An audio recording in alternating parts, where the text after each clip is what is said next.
नमस्कार, सवाल इंडिया का मैं आपका बहुत बहुत स्वागत है। मेरा नाम है अंकित त्यागी। इस वक्त आप एनडीटीवी इंडिया के साथ हैं। शुरुआत कर रहे हैं तेलंगाना विधानसभा चुनाव की, जहां पर क्योंकि अब 4 बज गए हैं तो अब बस 1 घंटे का ही पूरा समय रह गया है तेलंगाना विधानसभा चुनाव को संपन्न होने में।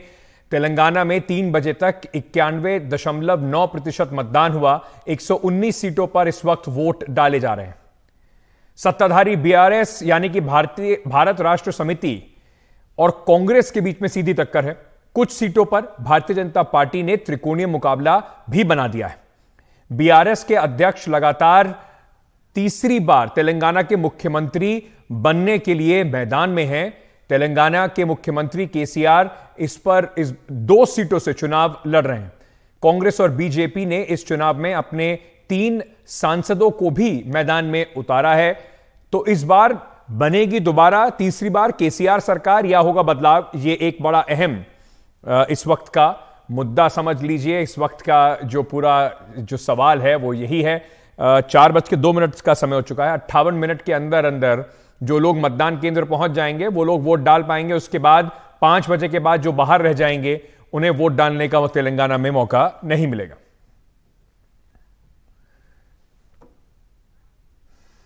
वहीं तेलंगाना के जनगांव में वोटिंग के दौरान एक बूथ पर कांग्रेस और बीआरएस के कार्यकर्ताओं की झड़प हो गई। बाद में पुलिस ने दोनों दलों के समर्थकों को वहां से बलपूर्वक हटाया।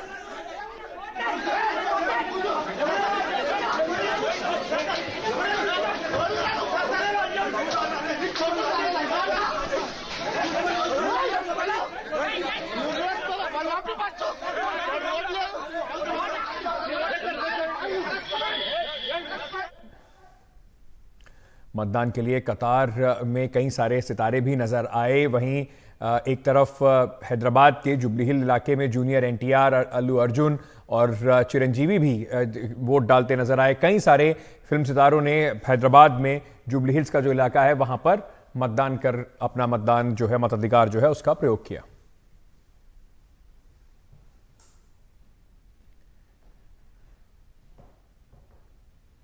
सुबह से ही हर राजनीतिक दल लोगों से बढ़ चढ़ के मतदान करने की अपील भी कर रहा है। साथ ही साथ ये भी कह रहा है कि देखिए, उम्मीद भी लगाए बैठा है कि इस बार उन्हीं को सरकार बनाने का मौका मिलेगा। तो अब तक किस तरीके का मतदान रहा है, क्या मुद्दों पर जनता वहां पर आज वोट कर रही है?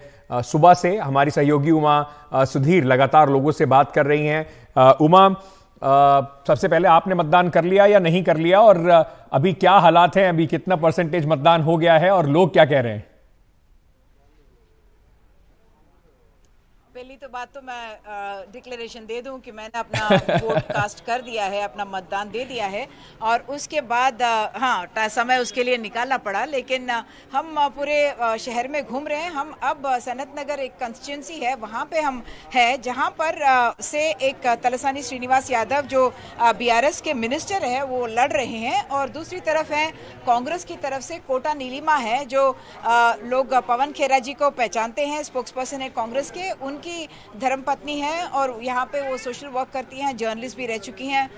वो कांग्रेस की कैंडिडेट हैं। और उनके अलावा जो भाजपा की तरफ से है वो है मर्री शशिधर रेड्डी, जो कांग्रेस के साथ ही बहुत साल जुड़े रहे, पूर्व मुख्यमंत्री चन्ना रेड्डी के बेटे हैं। नेशनल डिजास्टर मैनेजमेंट के वो चीफ अध्यक्ष रह चुके हैं। और मर्री शशिधर रेड्डी, श्रीनिवास यादव और कोटा नीलिमा के बीच ये लड़ाई है। बहुत सारे लोग, वैसे तो एंथुसियाज्म दिख रहा है, लेकिन जो आप फिगर्स कह रहे हैं 51%, वो यूजुअली पिछले बार भी यही देखा गया था कि लास्ट 1 घंटे में बहुत सारे लोगों ने वोट दिए और तब मतदान बढ़ के 72% तक चला गया था। 70% से ज्यादा चला गया था पूरे तेलंगाना का। अगर आप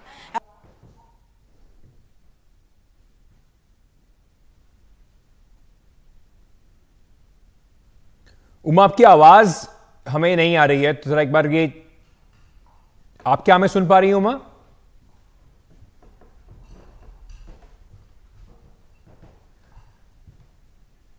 उमा, आपकी आवाज नहीं आ रही है, क्या आप हमें सुन पा रही हैं?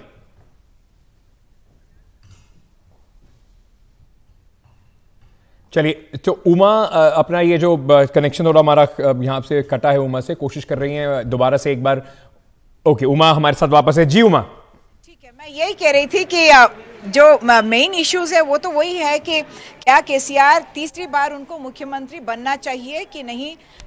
वैसे तो वो सबसे टॉल लीडर रहे हैं 2009 से ही, जब डॉक्टर वाई.एस. राजशेखर रेड्डी का निधन हो गया था चॉपर क्रैश में, तब से लेकर अब तक अगर आप देखेंगे तो टॉलेस्ट ऑफ लीडर्स हैं।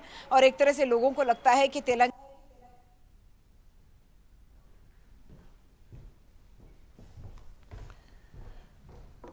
चलिए तो कोशिश ये थोड़ा सा माफ़ कीजिएगा, दर्शकों से माफ़ी चाहेंगे, ये थोड़ी टेक्निकल समस्या है, उमा से बातचीत नहीं हो पा रही है।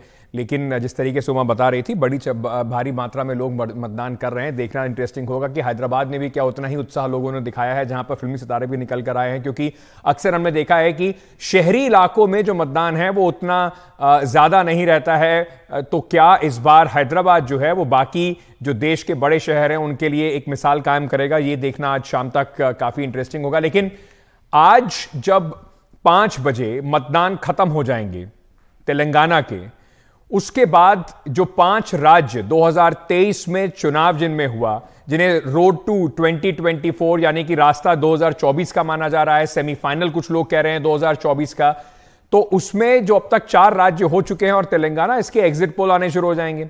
लगातार कयास जो लगाए जा रहे हैं उस पर बातचीत शुरू हो जाएगी। अभी क्योंकि जो इलेक्शन कमीशन है उसका मनाही है एग्जिट पोल पर, तो हम उस पर बात नहीं करेंगे। लेकिन थोड़ा माहौल क्या है, किस तरीके से राजनीतिक दल बाकी राज्यों में जैसे कि मध्य प्रदेश और छत्तीसगढ़ में किस तरीके का माहौल है, क्या वहां पर होने वाला है। कांग्रेस को बड़ी उम्मीद थी कि दोनों जगह पर कांग्रेस क्लीन स्वीप करेगी, सरकार बनाएगी, छत्तीसगढ़ में दोबारा और मध्य प्रदेश में 2018 में जो सरकार बनी और फिर गिरी, उसका बदला लेकर एक बार फिर से सत्ता में आएंगे। क्या ऐसा हो रहा है या मामला बहुत क्लोज दिखाई पड़ रहा है? हमारे सहयोगी अनुराग द्वारी इस वक्त हमारे साथ जुड़ रहे हैं, दोनों राज्यों पर बड़ी पैनी नजर रखते हैं, लगातार कई सालों से चुनाव यहां पर कवर करते आए। अनुराग, किस तरीके से, अगर मैं आपसे पूछूं वैसे कि कुछ अलग था क्या इस बार इन चुनावों में, या हर बार की तरह वही मुद्दे जिनको आप बहुत सालों से लोगों के मुद्दे आप उठाते रहे हैं, उन्हीं मुद्दों पर मतदान हुआ है? बहुत मज़ेदार होता है अंकित, जब भी आप चुनाव के वक्त लोगों से पूछें कि आप किन मुद्दों पर वोट देते हैं तो अक्सर वही बातें कहते हैं, सड़क, बिजली, पानी, शिक्षा, रोजगार।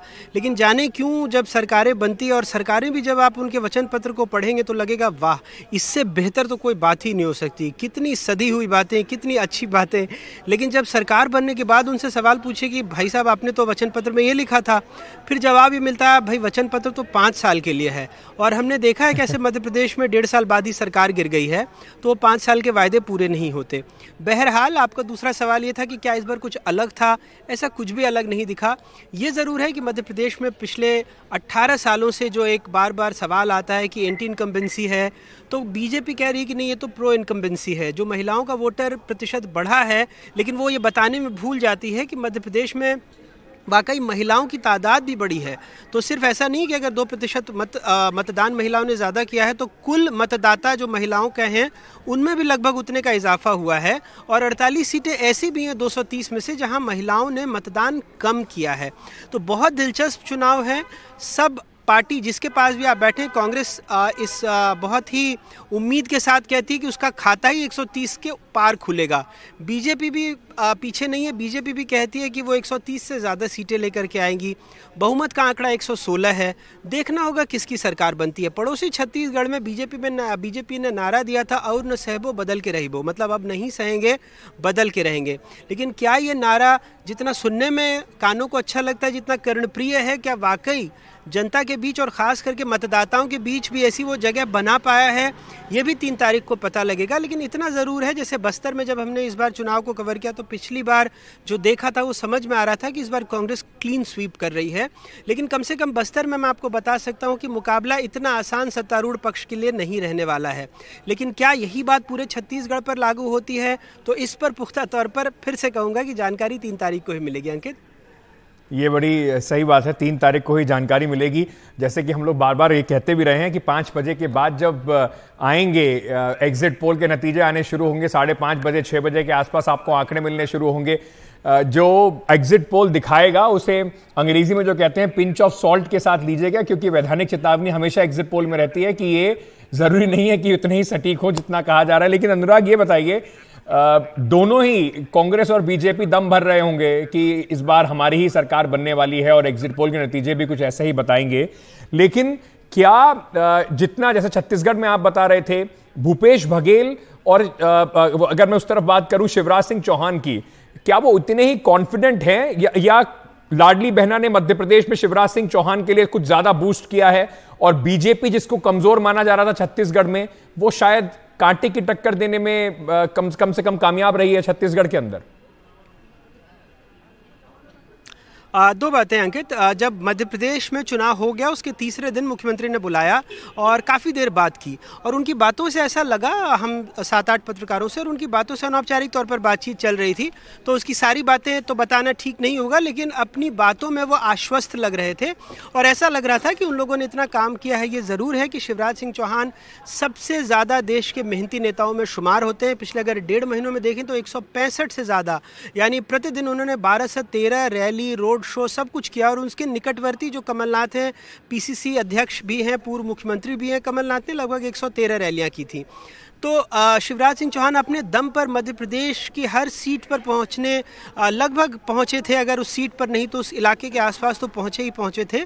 और पिछले 3 सालों में कोई ऐसा दिन नहीं रहा जब वो भोपाल से बाहर उड़ान नहीं भरते और लोगों से मिलकर के नहीं आते हैं। लेकिन जैसा आपने कहा कि क्या लाडली बहना उनको सत्ता के इतने करीब ले जाएगी, मैं इतना पुख्ता तौर पर कह सकता हूं कि अगर लाडली बहना ना होती तो बीजेपी शायद बहुत पीछे छूट जाती। तो जो भी बीजेपी की टैली में इजाफा होगा, जो भी बढ़ोतरी होगी, उसकी एक बड़ी वजह लाडली बहना योजना जरूर होगी। देखिए, कांग्रेस ने सबसे पहले कहा था कि वो नारी सम्मान योजना के तहत 1500 रुपये देगी। आप इसे चुराना कह लीजिए या उसको पहले लेकर आना कह लीजिए, लेकिन 1,30,00,000 महिलाएं ऐसी हैं जिनको पहले 1000 रुपये और अब 1250 रुपये हर महीने मिलने लगे हैं और ये लगभग पिछले 5-6 महीनों से चल रहा है। तो एक और मैंने देखा है कि किस तरह से काडर ने ये लोगों तक ये बात उनके दिमाग में पहुंचाने की कोशिश की है कि अगर सरकार बदली तो पैसा रुक जाएगा। वैसे रुकता नहीं है क्योंकि सरकार की ऑनगोइंग स्कीम है, इसको रोक नहीं सकते हैं।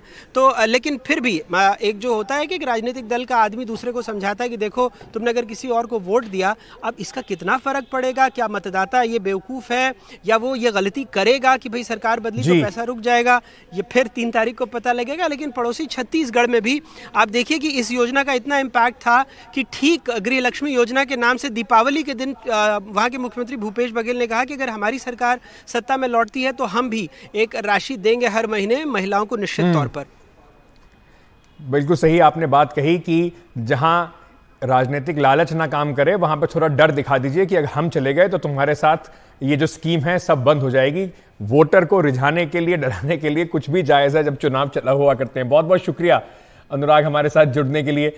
आपको ये बता दें अनुराग, हमारे सारे सहयोगी हर्षा, उमा, 5:30 बजे राज्यों की जंग यानी कि पोल ऑफ पोल, जब एग्जिट पोल शुरू हो गए, हर जगह पर अलग अलग एग्जिट पोल आएंगे, उसका पोल ऑफ पोल्स एनडीटीवी पर देखना मत भूलिएगा। 5:30 बजे से विशेष कवरेज शुरू हो जाएगी।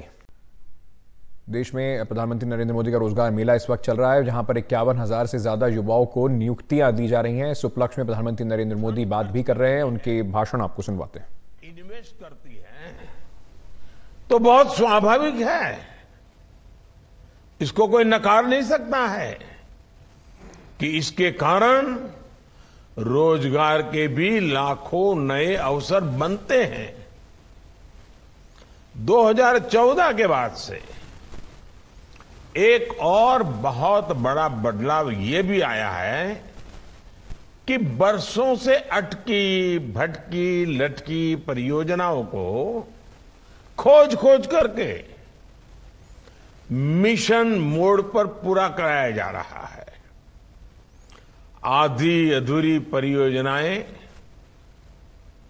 ईमानदार जो देश के हमारे टैक्स पेयर्स हैं उनके पैसे तो बर्बाद करती हैं, लागत भी बढ़ जाती है और जो उसका लाभ मिलना चाहिए वो भी नहीं मिलता है।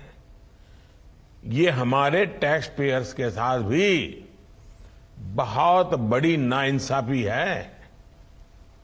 बीते वर्षों में केंद्र सरकार ने लाखों करोड़ के प्रोजेक्ट्स की समीक्षा करके उन्हें तेजी से पूरा करवाने के लिए लगातार मॉनिटरिंग की है, सफलता पाई है।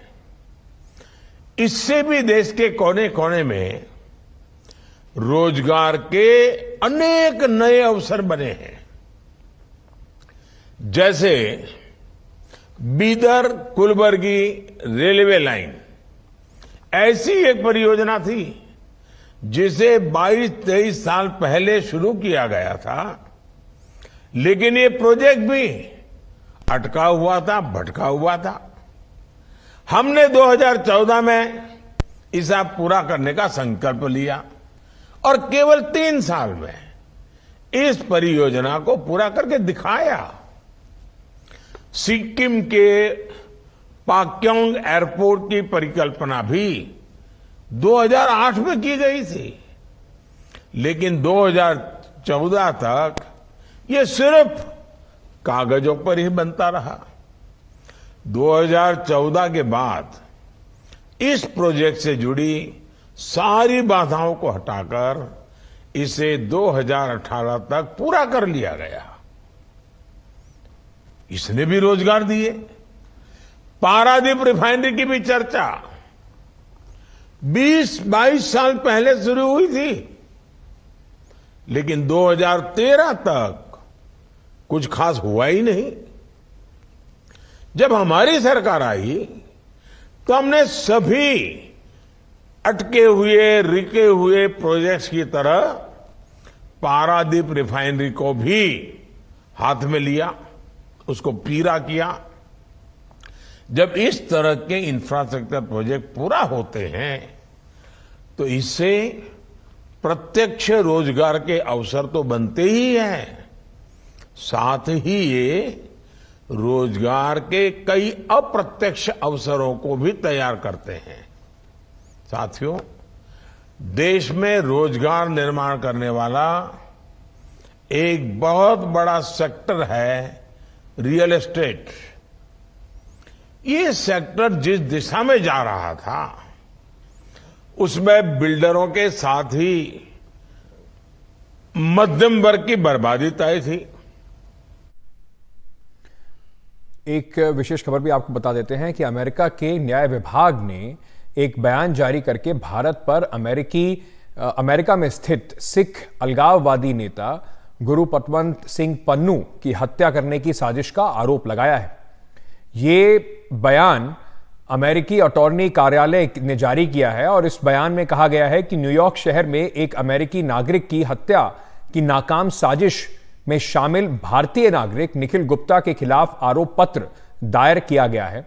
संयुक्त राज्य अमेरिका और चेक गणराज्य के बीच द्विपक्षीय प्रत्यार्पण की जो संधि है, जिसके तहत चेक अधिकारियों ने 30 जून 2023 को निखिल गुप्ता को गिरफ्तार किया था। जब इस पर भारत के विदेश मंत्रालय से प्रतिक्रिया मांगी गई तो विदेश मंत्रालय ने कहा कि ये जो प्रवक्ता है उन्होंने कहा कि जैसे हमने पहले जानकारी दी, अमेरिका के साथ द्विपक्षीय सुरक्षा सहयोग की बैठक के दौरान अमेरिकी पक्ष ने संगठित अपराध, आतंकवादी, बंदूक कारोबारियों आदि के बीच गठजोड़ को लेकर कुछ सूचनाएं दी थी।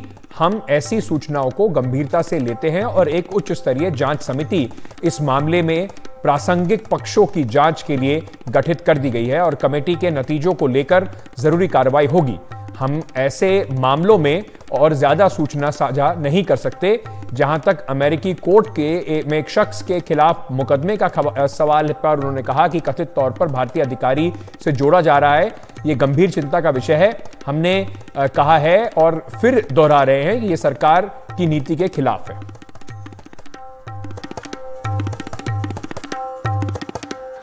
During the course of discussions with the U.S. on bilateral security cooperation, the U.S. side has shared some inputs pertaining to nexus between organized criminals, gun runners, terrorists, other extremists. We take, of course, such inputs very seriously, and a high-level inquiry committee has been constituted to look into all the relevant aspects of the matter, and necessary follow-up action will be taken based on the findings of the inquiry committee. You would have seen this in our statements that we have issued. We cannot share any further information on such security matters. चलिए, तो ये एक ज़रूरी ये सूचना थी और इसके ऊपर काफ़ी राजनीति भी अब हो रही है। इसी चलते हमारे सहयोगी उमा शंकर सिंह इस वक्त हमारे साथ जुड़ रहे हैं। उमा, ये जो पूरी घटना हुई है, पहले कनाडा से इस तरह के आरोप लगते हैं और अब अमेरिका में भी इस तरह की बात उठती है। कनाडा के प्रधानमंत्री, जिनके साथ भारत के रिश्ते अब अच्छे नहीं चल रहे हैं, वो भी कहते हैं कि देखिए हम भी यही बात कह रहे थे। इसको किस तरीके से देखा जा रहा है और भारत की तरफ से इस पर क्या कार्रवाई होगी? जी देखिए, भारत दोनों ही मामले को बिल्कुल अलग अलग तरीके से देख रहा है। जिस तरह से कनाडा की तरफ से भारत पर सीधी उंगली उठाई गई, वहाँ के प्रधानमंत्री जस्टिन ट्रूडो ने संसद में खड़े होकर भारत की एजेंसियों पर उंगली उठाई। उसके बाद जिस तरह से राजनयिक रिश्ता जो है वो ख़राब हुआ है, वो सब हम जानते हैं। लेकिन अमेरिका ने जो खुफिया सूचना साझा की है, भारत ने उसको माना है और बार बार विदेश मंत्रालय की तरफ से जो बयान दिया गया है उसमें यही कहा गया है कि संगठित अपराधियों और जो हथियारों के अवैध सौदागर और जो आतंकवादी हैं, उनके बीच की जो मिलीभगत है वो चिंता की बात है। और इस मामले में एक उच्च स्तरीय जांच समिति जो है वो बिठाई गई है। जो जांच नतीजे निकलकर सामने आएंगे उसके ऊपर आगे कार्रवाई जो है वो की जाएगी। ये बार बार भारत के विदेश मंत्रालय की तरफ से कहा जा रहा है। जहां तक एक बार फिर से अगर कनाडा के कॉन्टेक्स्ट की बात है, तो विदेश मंत्रालय की तरफ से ये भी साफ कहा गया है कि कनाडा में जो भारत विरोधी भावनाएं हैं उनको बार बार हवा दी गई है और भारत के कई बार कहने के बावजूद जो है उनके खिलाफ कार्रवाई नहीं की गई है। और इससे जो भारतीय राजनयिक हैं वहाँ पर कनाडा में, उनकी जान को खतरा भी पैदा हुआ है। तो ये दोनों मामले, चाहे अमेरिका से जो जानकारी आई हो या फिर कनाडा से जो आरोप लगाया गया, उस दोनों को बिल्कुल अलग करके भारत देखने की कोशिश कर रहा है। और जो निखिल गुप्ता, जिसके ऊपर ये आरोप है कि उसने हिटमैन को हायर किया और $1 लाख पे हायर किया और 15,000 पेशगी जो है वो दी गई, उसके किसी भारतीय अधिकारी के साथ संबंध होने की जो बात कही गई है, हालांकि भारतीय अधिकारी का नाम आरोप में नहीं है।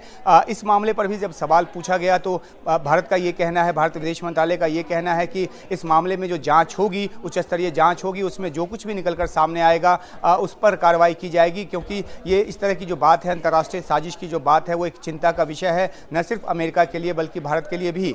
तो एक बिल्कुल साफ बात तो ये है कि कनाडा का जो अप्रोच रहा है वो बिल्कुल आपत्तिजनक रहा है और भारत ने उस पर सवालात उठाए हैं। लेकिन अमेरिका, जिसके साथ की एक रणनीतिक साझेदारी है, जून में प्रधानमंत्री मोदी अमेरिका गए थे, G20 में बैठक में हिस्सा लेने के लिए अमेरिकी राष्ट्रपति भारत आए थे। अगले साल जनवरी में उनके 26 जनवरी के मुख्य अतिथि के तौर पर आने की संभावना है। तो ऐसे में दोनों ही देश जो है अपने रिश्तों को साथ लेकर आगे बढ़ने की कोशिश कर रहे हैं। ये जरूर है कि जो चिंता अमेरिका की तरफ से जताई गई है, भारत उसको पूरा तवज्जो दे रहा है।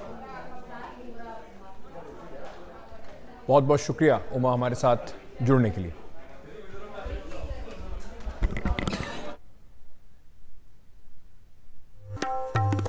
चलिए, छोटा सा एक ब्रेक ले लेते हैं। ब्रेक के बाद वापस आ रहे हैं, खबरों का सिलसिला जारी है।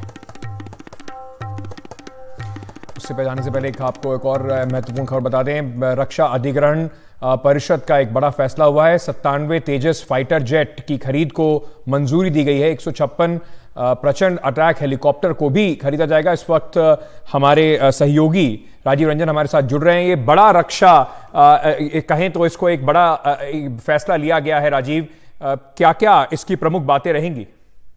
देखिए, सबसे बड़ी बात तो ये है कि 2,23,000 करोड़ का जो डील का जो ये बात जो कही गई है, जिसमें 90% उपकरण हथियार लिए जाएंगे वो भारतीय कंपनियों से लिए जाएंगे। और जो उम्मीद था कि लाइट कॉम्बैट एयरक्राफ्ट की बात करें, चाहे हेलीकॉप्टर की बात करें, अटैक हेलीकॉप्टर की बात करें, सारे जो है लगभग जो डिमांड था फोर्सेस का पूरा कर लिया गया है। 97 तेजस जो मार्क 1A हेलीकॉप्टर है वो लिए जाएंगे भारतीय वायुसेना के लिए। तेजस जिसकी फ्लाई जो है, जो अभी प्रधानमंत्री ने खुद ही किया था तेजस के बारे में और उन्होंने कहा था कि इसका फ्लाई करते हुए मुझे गर्व महसूस हो रहा है।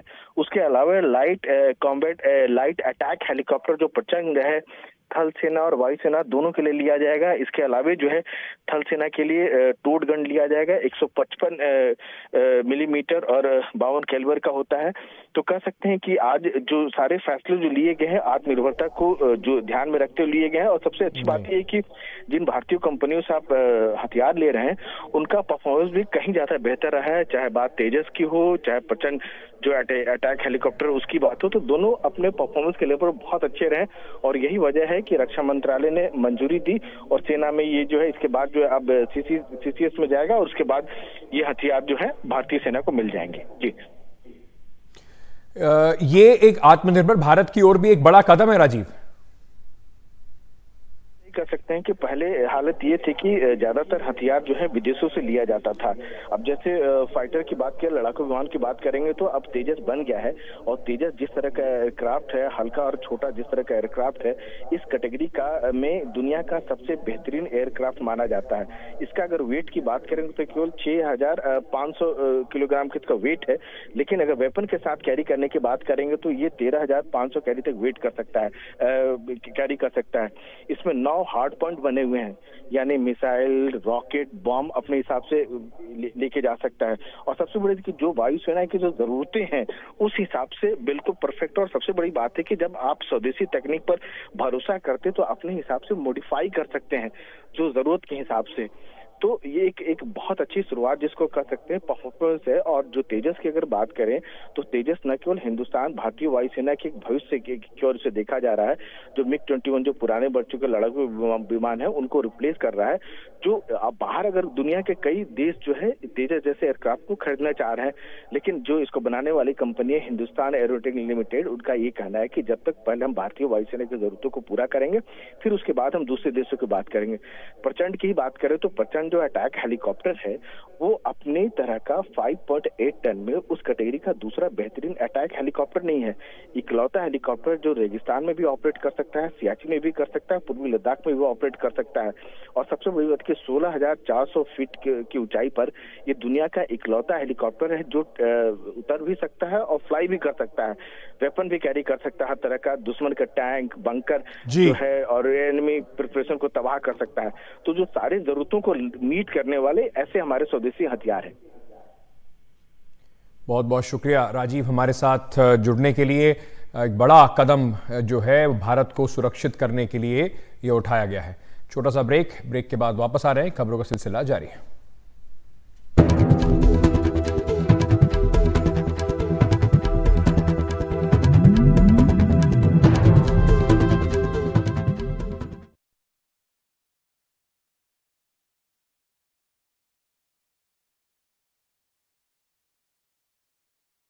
संसद का शीत सत्र शुरू हो गया है और उसके होने वाला है, और उससे पहले राज्यसभा के सांसदों के लिए निर्देश जारी किए गए हैं।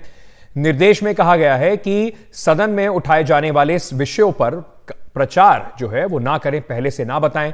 संसदीय परंपराओं और तौर तरीकों का हवाला देते हुए कहा गया है कि नोटिस स्वीकृत होने तक सार्वजनिक ना करें।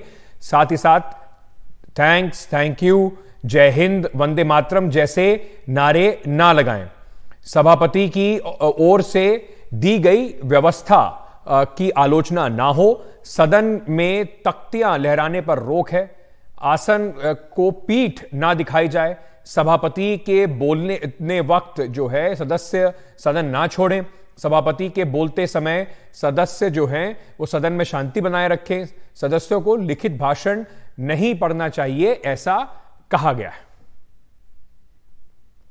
हमारे सहयोगी अखिलेश शर्मा इस वक्त हमारे साथ जुड़ रहे हैं। अखिलेश जी, बड़े सारे लोग ये बातें जब ये सुनेंगे तो कहेंगे कि देश की डेमोक्रेसी में सबको बोलने का, और जिस तरीके की बातें सब राजनीतिक पार्टियां करती हैं सदन के अंदर ही उनमें से काफी सारे जो नियम कानून के तहत उनकी वो आज़ादियां छीन ली जाएंगी। निश्चित तौर पर विपक्षी सांसदों ने इसका विरोध भी किया है। उनका ये कहना है कि ये जो बातें कही जा रही है कि नोटिस आप जो है सार्वजनिक नहीं कर सकते, पब्लिसिटी नहीं उसके लिए ले सकते हैं। इस पर उनकी दलील है कि पिछले सत्र की अगर बात करें तो मणिपुर का मुद्दा काफ़ी गर्म था। आप जानते हैं कि राज्यसभा में लगातार गतिरोध बना रहा था। विपक्ष चाहता था कि पीएम मोदी आएँ और इस पर अपना बयान दें, और इसी को लेकर गतिरोध लगातार बना रहा। लेकिन इसके बावजूद भी हर दिन नोटिस दिए जाते थे, और नोटिस जो थे विपक्षी सांसद या तो ट्वीट कर दिया करते थे या मीडिया को दे दिया करते थे। लेकिन अब जो बात कही गई है, जिसको कि दोबारा रेखांकित किया गया है सभापति की ओर से, वो ये है कि अगर आप नोटिस देते हैं तो इसको पब्लिसिटी ना दी जाए जब तक कि इस पर फैसला ना हो जाए। दरअसल होता यह है कि स्पेशल मेंशन जो होते हैं वो लोगों की समस्या से जुड़े अर्जेंट जो मुद्दे होते हैं उनको राज्यसभा में उठाने के लिए होता है, और इस तरह के नोटिस देने का प्रावधान है। लेकिन अब ये स्पष्ट किया गया है कि जब तक इस पर सभापति अपनी ओर से फैसला ना कर दें कि इसको एडमिट किया जा रहा है या नहीं किया जा रहा है, तब तक इसे पब्लिसिटी ना दी जाए, ये बात कही गई है। इसके साथ साथ कई और भी ऐसे क्या करें क्या ना करें इस तरह के नियम हैं जो कि संसदीय परंपराओं और मर्यादा के तहत काफ़ी लंबे समय से गहन मंथन के बाद बनाए गए हैं। उनको दोबारा उनका ध्यान जो सांसदों का उनकी ओर दिलाया गया है, जैसे कि नारे ना लगाएं, तख्तियां ना लहराएं। आप जानते हैं कि कांग्रेस की एक सांसद थी रजनीकांत पाटिल, जिनका सस्पेंशन इस बात पे कर दिया गया था क्योंकि हाउस एडजर्न होने के बाद वो जो सदन के भीतर वीडियोग्राफी कर रही थी, तो इसके बाद उनको सस्पेंड कर दिया गया। लंबे समय के बाद उनका सस्पेंशन रिवोक किया गया, तो उसका भी ध्यान दिलाया गया कि सदन की कार्रवाई की वीडियोग्राफी नहीं होनी चाहिए। साथ ही साथ नारेबाजी नहीं होनी चाहिए, आसन की ओर पीट करके मत खड़ा होइए, 2 सांसद एक साथ खड़े नहीं हो सकते हैं, अटेंडेंस आपकी जो है वो कम से कम 60 दिन होनी चाहिए। ये सारी बातें हैं जो काफ़ी लंबे समय से हैं, चली आ रही हैं, लेकिन इस सत्र के शुरू होने से पहले एक बार फिर से सांसदों को इस बारे में याद दिलाया गया है। बहुत बहुत शुक्रिया हमारे साथ जुड़ने के लिए अखिलेश जी। चलिए छोटा सा एक ब्रेक ले रहे हैं, ब्रेक के बाद वापस आ रहे हैं, खबरों का सिलसिला जारी है। चलिए चलते हैं, हमारे सहयोगी रवीश रंजन इस वक्त हमारे साथ जुड़ रहे हैं। रवीश, अभी कुछ दिन पहले ही ये बात चल रही थी कि किस तरीके से फिल्मी सितारों के डीप फेक सामने आ रहे हैं, इस पर सरकार ने भी चिंता जताई थी। अब तो इसका सीधा जागता सबूत दिखाई पड़ रहा है कि कैसे पुलिस के एक आला अधिकारी का डीप फेक बनाकर लोग ठगी कर रहे हैं। जी बिल्कुल अंकित, क्योंकि ये बहुत ही हैरान कर देने वाला मामला है। दरअसल 4 दिन पहले एक जो बुजुर्ग हैं उनके पास में फेसबुक के जरिए फ्रेंड रिक्वेस्ट आई, और जैसे ही फ्रेंड रिक्वेस्ट को एक्सेप्ट उन्होंने किया, फिर उनके पास में लगातार कॉल आनी शुरू हुई। एक वीडियो कॉल आई जिसमें कि उस वीडियो कॉल को अचानक उन्होंने जो बुजुर्ग थे वो वीडियो कॉल को रिसीव किया उन्होंने, और दूसरी ओर से एक न्यूड फोटो जो है वो दिखाई गई, और कुछ देर के बाद में तुरंत उन्होंने फोन को बंद कर लिया। लेकिन फिर उनके पास में कॉल आनी लगातार शुरू हो गई बुजुर्ग शख्स के पास में कि आप की एक वीडियो बना ली गई है और इसकी शिकायत जो है वो क्राइम ब्रांच में की गई है। इसके बाद में कुछ देर के बाद में ये जो डीप फेक वीडियो जो वायरल हो रही है, इस डीप फेक वीडियो में जो शख्स दिख रहे हैं जो पुलिस की वर्दी पहने हुए हैं, ये प्रेम प्रकाश जी हैं जो कि एडीजी रह चुके हैं, रिटायर्ड हो गए हैं अब। उनकी फोटो मतलब उनकी वीडियो को लगाकर और पीछे से वायस कोई दूसरी करके, और फिर जो है वो इस वीडियो में वो पैसा मांगते हुए का ये वीडियो है। उनकी जब बेटी ये कह रही है कि आप पुलिस ऑफिसर हैं, और फिर जो है कई उसमें जो है वो बहस होती है, लेकिन फिर वो जो आदमी जो पैसा मांग रहे थे वो बुजुर्ग घबराकर 74,000 रुपए उसके अकाउंट में उन्होंने ट्रांसफर कर दिया। फिर ये पता चला कि ये डीप फेक वीडियो के जरिए जो है ये उनके साथ में जालसाजी की गई है। वीडियो वायरल होने के बाद में गाजियाबाद पुलिस तक ये शिकायत आई, और गाजियाबाद पुलिस अब इस बात की जांच कर रही है कि आखिर ये जो कॉल की गई ये कहां से कॉल की गई, और जो पैसे अकाउंट में ट्रांसफर हुए वो कौन से अकाउंट हैं। तो इसकी विस्तृत तौर पर एक जांच की जा रही है, लेकिन ये बहुत ही हैरान कर देने वाला मामला है, क्योंकि इस तरीके की ब्लैकमेलिंग जो है वो शायद पहली बार इस तरीके से हुआ है कि बाकायदा एडीजी जो पूर्व एडीजी हैं उनकी फोटो को लगाकर, उनके वीडियो को लगाकर, और पीछे से दूसरी वॉइस जो है वो धमकी भरी जो वॉइस है उसको फीड किया गया, और फिर उसके जरिए जो है वो पैसे मांगे गए। तो अब इन सब की एक जांच हो रही है। निश्चित तौर पर पुलिस को भी देखना चाहिए, क्योंकि इस तरीके की तमाम सारी कॉलें बहुत सारे लोगों के पास में आती हैं, और आए दिन इस तरीके से साइबर ठगी के मामले प्रकाश में आ रहे हैं। तो अब पुलिस इस पूरे मामले की जांच कर रही है कि आखिर ये जो जिन्होंने किया है वो लोग कौन थे, कहां से ये आई है ये कॉल, और किनके ये खाते हैं। बहुत बहुत शुक्रिया रवीश हमारे साथ जुड़ने के लिए। आज के लिए सवाल इंडिया का में इतना ही, और खबरों का सिलसिला एनडीटीवी पर जारी है। एक बार आपको फिर से बता दें, 5:30 बजे, क्योंकि तेलंगाना के चुनाव 5 बजे खत्म होंगे, 5:30 बजे से एग्जिट पोल आने शुरू हो जाएंगे। एनडीटीवी को देखना ना भूलिएगा। हम पोल ऑफ पोल्स में आपको बताएंगे कि कौन आगे और कौन पीछे, किसकी संभावित 5 राज्यों में सरकार बनने वाली है। अभी के लिए इतना ही। बन रही है हमारे साथ। एनडीटीवी इंडिया पर खबरों का सिलसिला जारी है।